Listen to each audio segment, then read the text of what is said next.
नमस्कार, उत्तराखंड लाइव में आपका स्वागत है और मैं हूं आपके साथ एकता। आइए बढ़ते हैं खबरों की ओर। भगवानपुर विधानसभा से कांग्रेस प्रत्याशी ममता राकेश सबसे पहले मतगणना स्थल से निकलकर बाहर आई। उनके चेहरे पर खुशी साफ झलक रही थी। ममता राकेश ने अपने देवर सुबोध राकेश को दूसरी बार पराजित किया है। इससे पहले 2017 में सुबोध राकेश भाजपा के टिकट पर चुनाव लड़ रहे थे, तो इस बार उन्होंने हाथी पर सवार होकर अपनी भाभी को हराने के लिए भरसक प्रयास किए, पर ममता राकेश का इस बार भी पूर्ण रूप से दबदबा रहा।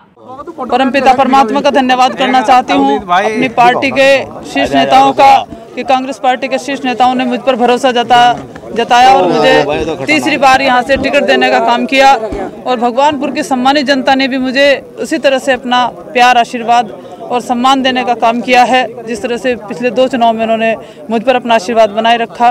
भगवानपुर की जनता बहुत सम्मानित है, जागरूक है, बहुत सोच समझकर फैसला लेती है। इसी तरह से इस बार भी उन्होंने जीत दिलाने का काम किया। पूर्व मुख्यमंत्री हरीश रावत की बेटी ने आखिरकार कैबिनेट मंत्री स्वामी यतीश्वरानंद से अपनी पिता की हार का बदला ले लिया। ऐसे कयास शुरू से ही लगाए जा रहे थे कि अपने पिता की हार का बदला अनुपमा अवश्य लेगी। जब उनसे पूछा गया था तो उन्होंने कहा, ये बदला नहीं, ये क्षेत्र की जनता का उनके प्रति प्यार है। अपने पिता के आदर्शों पर चुनाव लड़ी और उन्होंने जीत दर्ज की, लेकिन पिता की हार पर उनका गला भर आया। उन्हें अपनी जीत की इतनी खुशी नहीं थी जितनी उनके चेहरे पर पिता की हार का एक बार फिर दुख दिखाई दे रहा था।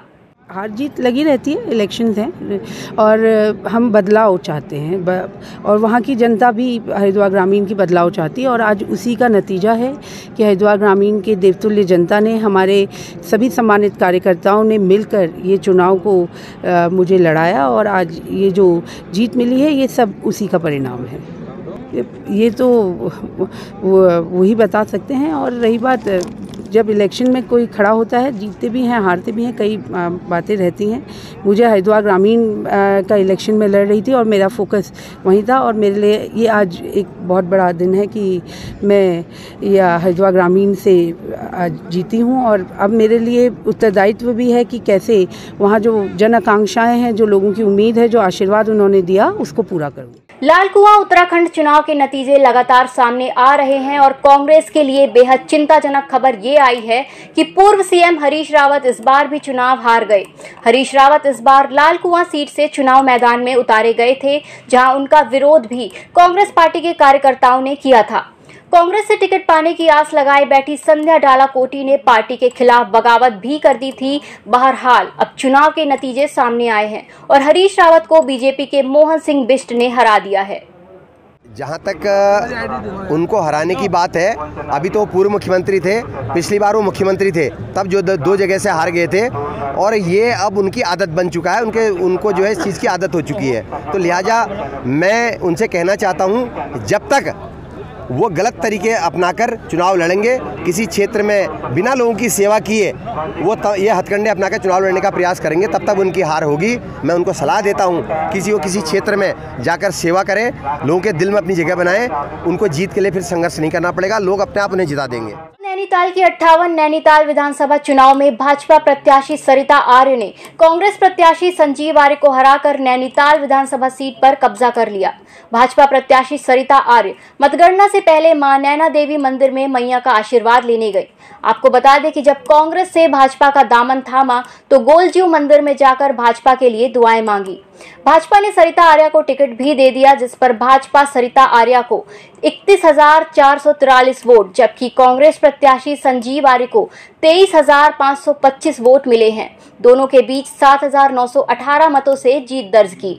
हल्द्वानी स्वर्गीय डॉक्टर इंदिरा हृदयेश राजनीतिक विरासत को अब उनके बेटे सुमित हृदयेश आगे बढ़ाएंगे। सुमित हृदयेश ने हल्द्वानी विधानसभा से कांग्रेस की जीत का परचम लहरा दिया है। सुमित करीब 7,818 वोटों से जीत दर्ज करने में कामयाब रहे। हल्द्वानी विधानसभा नैनीताल जिले की एक ऐसी अकेली सीट है जिस पर कांग्रेस के सुमित हृदयेश ने पार्टी को जीत दिलाने में कामयाब रहे। कांग्रेसियों ने उत्तराखंड में कांग्रेस की निराशाजनक हार के बीच हल्द्वानी सीट जीतने का जश्न थोड़ी मायूसी के साथ मनाया है। वहीं नवनिर्वाचित विधायक सुमित हृदयेश ने अपनी जीत का श्रेय कांग्रेस कार्यकर्ताओं को दिया है।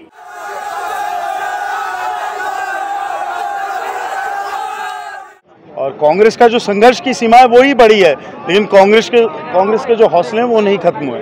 हम हौसले से इस लड़ाई को लड़ेंगे और जनता की आवाज़ को सड़क से सदन तक उठाने का कार्य भी करेंगे। और अवश्य ही हल्द्वानी हो या उत्तराखंड के विकास की जो लड़ाई है उसको हमेशा लड़ते हैं। इस बुलेटिन में फिलहाल इतना ही। नमस्कार।